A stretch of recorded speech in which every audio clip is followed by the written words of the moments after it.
Bonjour Antoine. Alors moi c'est Antoine Marie, voilà, je suis le président de Casternou depuis 2018.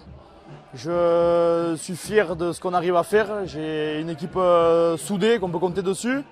Le vice-président Sébastien Dalbera qui est également passionné jusqu'à l'os. Et on arrive à faire de belles choses, de nouvelles créations. Et nous ça nous plaît, on est né dedans et c'est notre passion.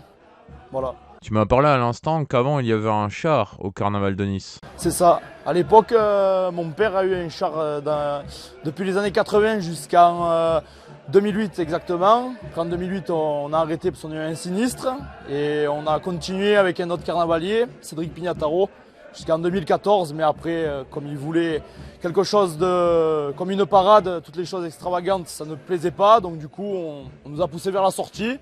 C'est pas grave, il y a eu de belles années et puis on a marqué les esprits, surtout mon père, parce que moi je suis jeune, j'ai que 23 ans, mais je suis né sur le char.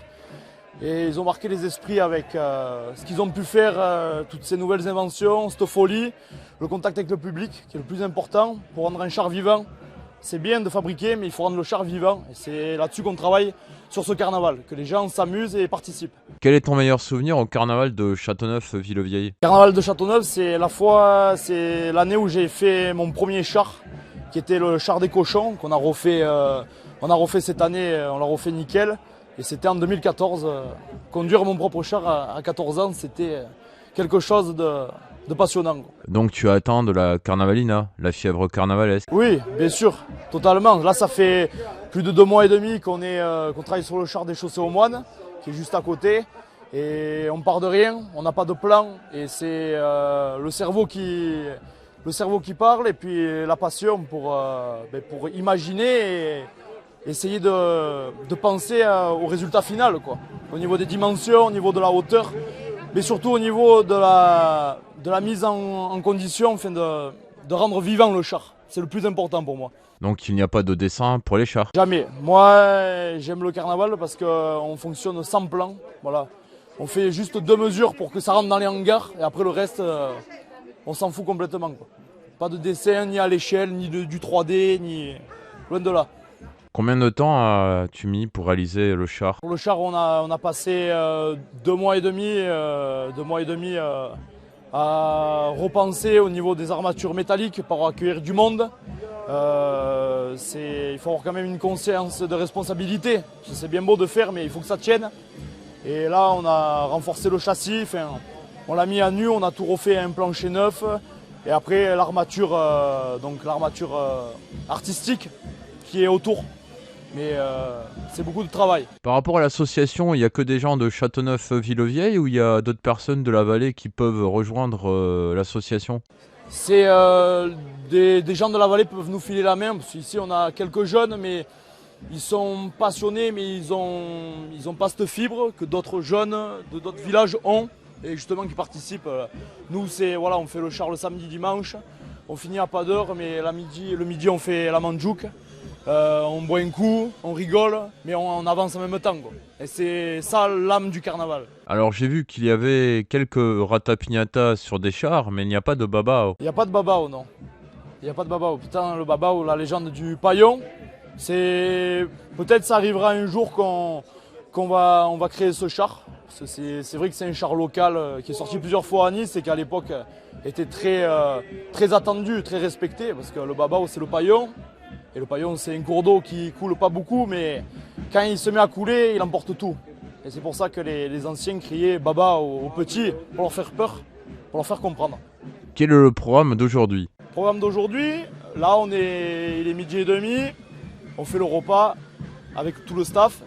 À 15h, les gens ils vont arriver, on va commencer à 15h30.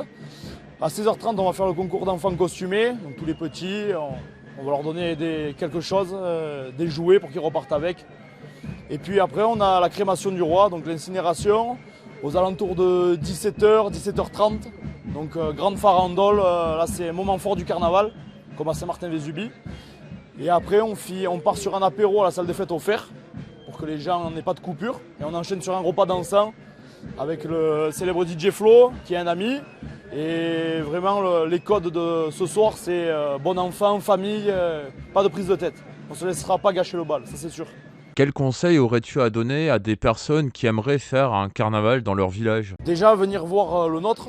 Je ne me jette pas des fleurs, mais franchement, on est arrivé à un niveau que ça touche pas mal de personnes. Quand on voit que l'après-midi, il y a à peu près un peu plus de 1000 personnes, c'est déjà beaucoup.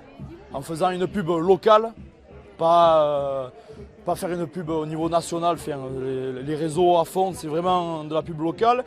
Et après, de s'imprégner de cette fibre de la fête. Voilà. Cette fibre, comprendre les codes du carnaval, l'amusement, le temps de cette journée, on peut se moquer de l'autre en se déguisant et pas se prendre au sérieux, quoi. Pas être là sur des lignes, tirer la gueule, justement, c'est faire la fête, le but c'est la fête, quoi. Alors il y a des rumeurs et des on-dit qui disent que le carnaval de Châteauneuf, c'est la résistance carnavalesque. Bien sûr, parce que nous, on le fait tout à la méthode traditionnelle, c'est-à-dire du papier.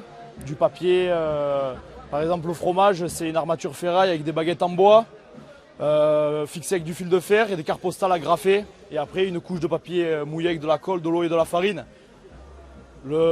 Ça fait un rendu traditionnel à l'ancienne, mais on ne peut pas sortir sous la pluie. À Nice, ils sont passés sur des matériaux plus légers et avec un gain de temps parce qu'ils sortent sous la pluie. Enfin, nous, c'est de la récupération. Vous voyez, sur le char des moines, on a récupéré 30 pneus qu'on a tapissés et on en a fait des tomes. Voilà. C'est des pneus qui allaient être brûlés, enfin recyclés, je ne sais pas comment. Mais on réutilise beaucoup. Vraiment, un peu comme en Italie, qui utilisent beaucoup le carton de récupération. Et il y a beaucoup de grosses têtes. Nous, on conserve toujours entre 40 et 50 grosses têtes.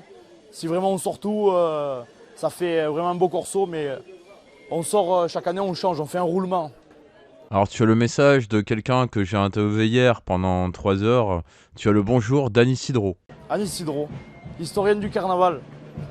Passionnée, pareil, jusqu'à l'os, jusqu'à la mort. Annie connaît, ancienne professeure d'histoire, mais connaît beaucoup de choses. Et le jour où elle s'en ira, ça sera une mémoire qui partira et une partie du comté, je dirais. Aurais-tu autre chose à rajouter dans le cadre de ce premier interview? Cette première interview, je suis content de mon équipe et qu'on arrive à faire ça par rapport aux moyens qu'on nous donne. Ça nous donne très peu de moyens.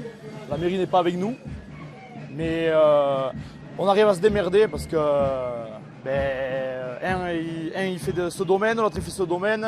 Il y a les bergers qui nous filent la main pour les tractages, les pick-up, tout ça, et ça c'est déjà énorme, quoi, d'avoir du personnel compétent, efficace. Sur ce, je te remercie et bon carnaval à toi. Merci bien, à la prochaine. Merci, au revoir.